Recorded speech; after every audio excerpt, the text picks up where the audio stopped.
glad that these things are primarily viewed at night. Look at all that wiring, all these cables.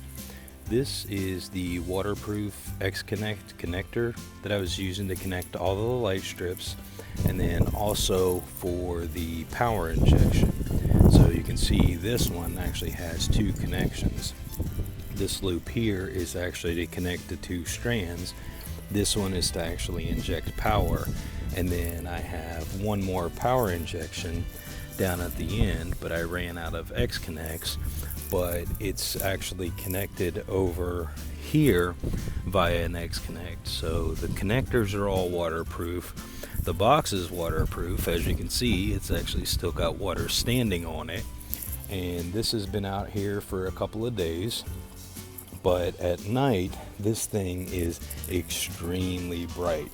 I've got it set up that it automatically turns on and goes to this alternating green and red Christmas pattern. And this just happens automatically each night with the rest of the Christmas lights on the house.